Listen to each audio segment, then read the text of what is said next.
हिंदी साहित्य classes bye Rita ma'am channel पर आप सभी लोगों का मैं हार्दिक स्वागत करती हूँ। आज मैं लेकर के आई हूँ उमा शंकर जोशी द्वारा लिखित ये कविता छोटा मेरा खेत, जो क्लास 12 के सिलेबस में लगा हुआ है। तो चलो बच्चों, आज मैं छोटा मेरा खेत इस पाठ का व्याख्या करते हैं और इसमें यह जानने की कोशिश करते हैं कि कवि का खेत कैसा है, कवि किस खेत की बात करते हैं।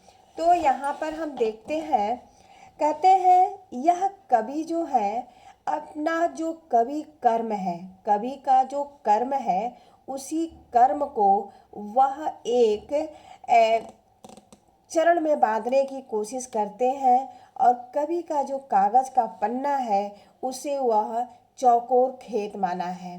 तो चलिए हम देखते हैं इसका पहला पैराग्राफ। कहते हैं छोटा मेरा खेत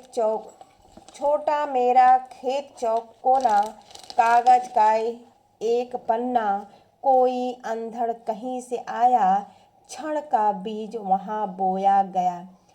कवि अपने कवि कर्म जो है कवि का, उसको वह कागज का एक पन्ना मानते हैं और उसी को वह खेत मानते हैं और कहते हैं कि मेरा खेत जो है वह चौकोना है और कैसा है, वह कागज का एक पन्ना है, कोई अंधड़ कहीं से आया। और यहाँ पर जोशी जी कहते हैं कि इस खेत में, कौन से खेत, ये जो कागज रूपी पन्ना है, इस खेत में कोई अंधड़ कहीं से आया, क्षण का बीज वहाँ बोया गया।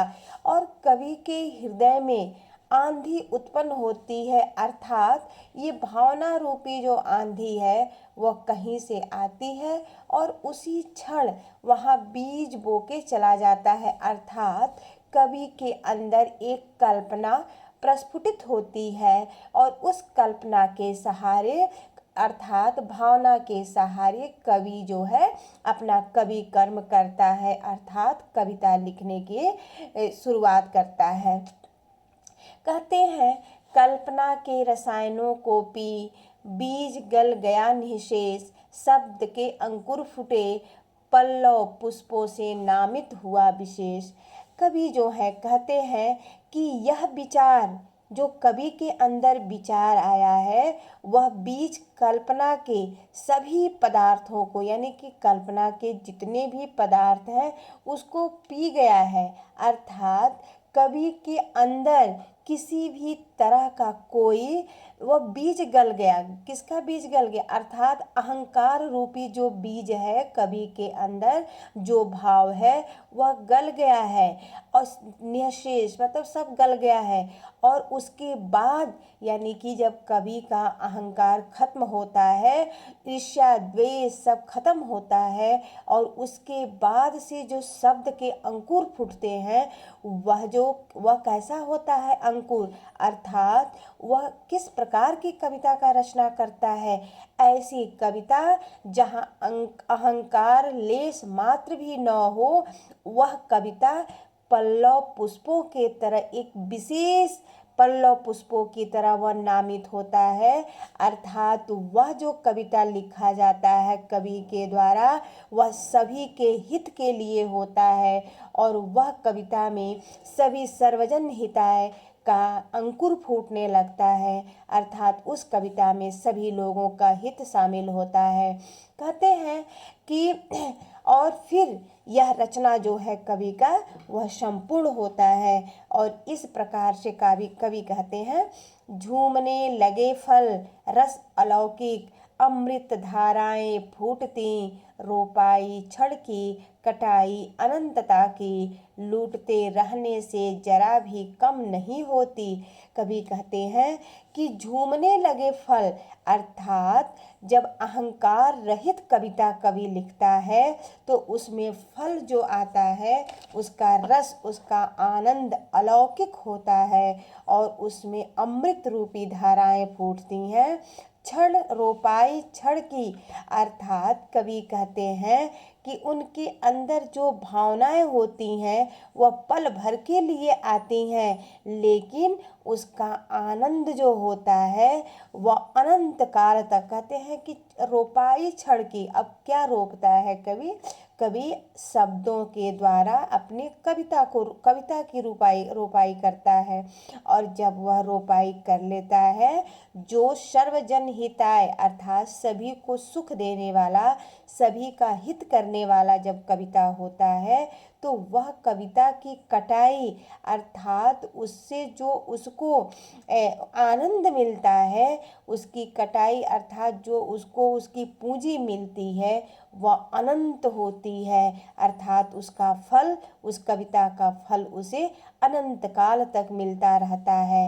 और फिर कवि आगे कहते हैं कि लूटते रहने से जरा भी नहीं कम होती। अर्थात यह जो कविता है, इसको लूटते रहने से अर्थात जो जितना लूटता है, अर्थात लूटने का तात्पर्य यह जितना बढ़ता है, जितना लोग इसको पढ़ते हैं यह उतना ही बढ़ता जाता है, कभी यह कम नहीं होता है। फिर कवि कहते हैं रस का अक्षय पात्र सदा का, छोटा मेरा खेत चौकोना। कवि कहते हैं कि यह कविता में जो रस भरा हुआ अक्षय पात्र का मतलब होता है कि कभी क्षरण न होने वाला, अर्थात कभी नष्ट न होने वाला। यह कविता जो है रस का पात्र, जो रस का पात्र अर्थात ये जो कविता कवि लिखता है, ऐसी कविता जो सभी लोगों को आनंद दे, वह कभी समाप्त नहीं होता, वह अक्षय होता है।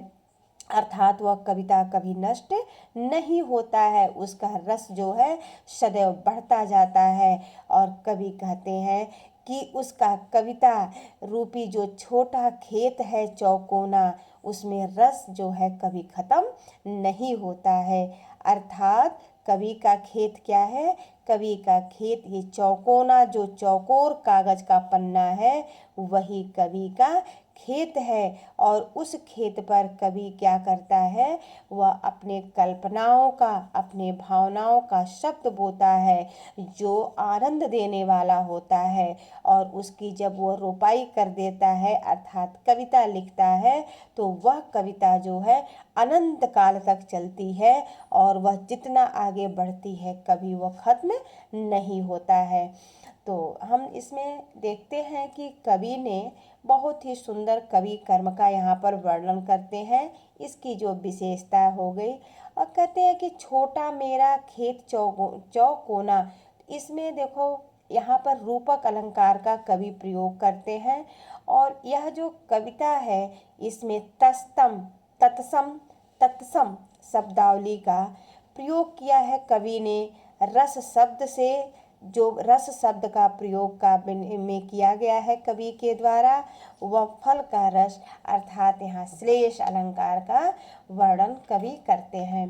ठीक है, तो हमें आशा है कि आप लोगों को यह कविता समझ में आ गया होगा। आप लोग कमेंट करके ज़रूर बताएं।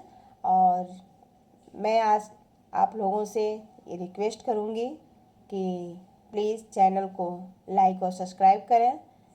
तब तक के लिए धन्यवाद।